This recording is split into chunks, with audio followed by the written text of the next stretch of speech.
Labdien, mani sauc Visvaldis, un šodien mēs apskatīsim jauno kemperi, kas ir Adora 673 PK, tikko atnācis no rūpnīcas Slovenijā, un ar prieku parādīšu, kādas iespējas tas sniedz. Pirms mēs sākam, ieraksti komentāros, kā tu domā, cik šāds kemperis maksā, pirms tu noskaties pašas beigas. Sāksim ar to, ka šis kemperis ir paredzēts lielām ģimenēm, ir 7 gultas vietas. Tātad sāksim ar pirmajām 2 gultas vietām, tā ir saucamā master bedroom, kas atrodas šeit.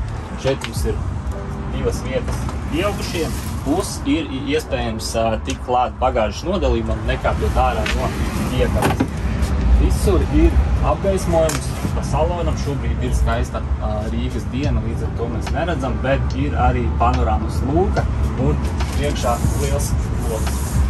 Visi logi kā parasti ir atverami, šeit ir arī žalūzija un moskītu tīkls, līdz ar to kāda mišķi netiks, kā jau minēja apgaismojums.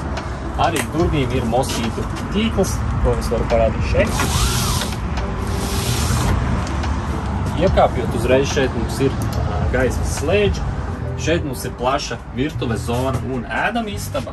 Vietas pietiks vismaz 7 cilvēkiem, šeit mums ir 3 degļu gāzes plīts un arī izlieta. Šeit mums ir nodevumi, kuros varam uzglabāt šķīvjus, glāzes un visas citas nepieciešamās lietas. Arī dakšām vieta. Un šeit ir interesanta nianse, ka rūpnīca jau ir ielikusi komplektā šādus te palikus, kurus mēs varam izmantot šādu te uzliekot mantas. Iespējams ir ne tikai virtuvē, bet pieņemsim arī šeit mēs varam uzlikt papildus vietu, kur glabāt mantas. Ja jau mēs pieskārāmies par mantu glabāšanu, tad jāmin, ka arī šeit kemperi ir visās vietās iespējams uzglabāt savas mantas. Tā arī pieņemsim šeit. Vai, kā jau minēju, zem gultas. Šo te galveno guļama istabu ir iespējams nodalīt ar šādu te aizskaru. Tādā veidā iegūstot privāti, nodalot arī ēdama zonu no guļamās zonas. Šim kemperim ir iespējams uztaisīt 3 dažādus atsevišķus nodalījumus, to es jums parādīšu tūlīt. Jā, runājot par šo te ēdamo zonu, šī ēdamā zona, ja ir nepieciešamība, var transformēties par guļamo vietu 2 cilvēkiem, kas ir ļoti labi, ja ir neplānoti ciemiņi. Arī šeit, protams, ir ļoti daudz vietas, kur uzglabāt mantas, kā jau lielai piekartei ar potenciāli daudz gulētājiem vajadzēs daudz vietas mantā. Šeit mums ir otrā nodalījuma vieta, ko mēs varam nodalīt kempera aizmuguri, šādi te. Līdz ar to teoreiz pastāv iespēja aizvērt tos aizkarus, un šeit būtu dzīvojamā istaba, ēdama istaba, par kuru mēs varētu vakariņot, ja kāds gulē droši dodās katrs uz savu pusi, un jums paliek durvis, pa kurām varat iziet ārā, ja ir tāda nepieciešamība. Kā jau Adrijas ražojumā mums ir 142 litru liels leduskapis ar saldēšanas funkciju. Leduskapis strādā uz gāzi, elektrību vai no akumulātora, skatoties, kas ir pieejams. Šeit mums ir dalītā dušas telpa un tualete. Piekritīsiet, ka duša izskatās liela un ir arī liela, ne tikai izskatās, un arī labierīcības. Ar labierīcību durvīm mēs nodalām 3. zonu šādā veidā, līdz ar to arī tur netraucē.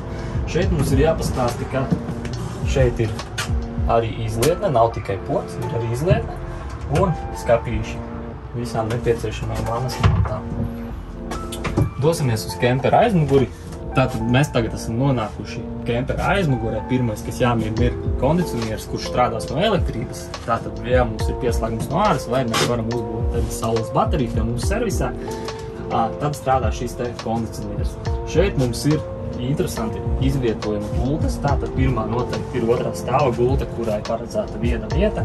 Jāmin, ka šeit ir uzraksts 70 kg, tas ir jāņem vērā, tāds tiešām arī ir. Trepīts, pa kurām uzkāp, un jūs jautāsiet, kur tad ir tā 2. un 3. gultas vieta. Tātad viena jau mēs it kā redzam, bet vēl viena mums ir šeit.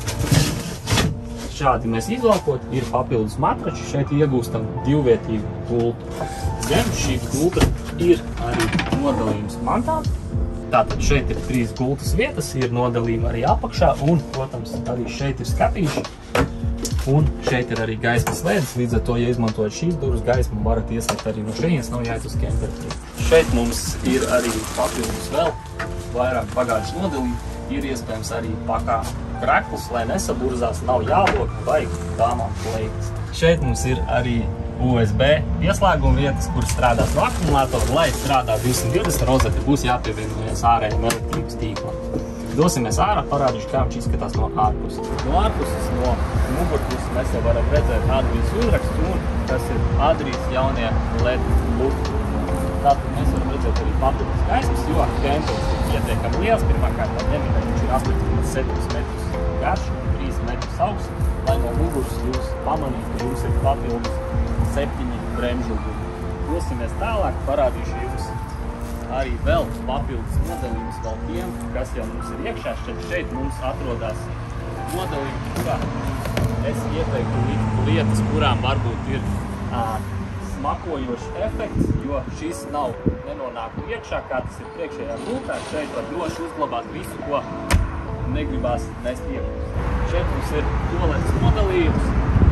Toaletes nodalījums kā parasti kemperos. Un varam redzēt arī lietot diskus, kas padara šo kemperi daudz ievilcīgāku.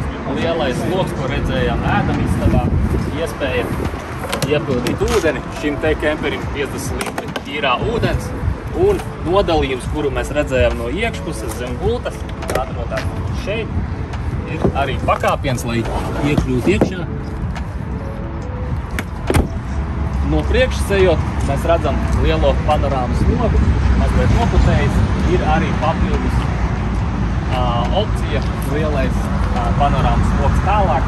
No priekšas mēs varam redzēt āķi, tas ir alko āķis, kas nozīmē to, ka viņam būs stabilizācijas kontrole, kas nozīmē, ja jūs brauksiet pārāk ātri šādai piekabē ieteicamies ātrums no 90 vai 100 km/h, bet ja būs sānu vējš, sāk šupoties, viņam ir gaitas taisnotājs, kurš pats automātiski nolasīs, ka ir pārāk liela vibrācija un iztaisnos gaitu.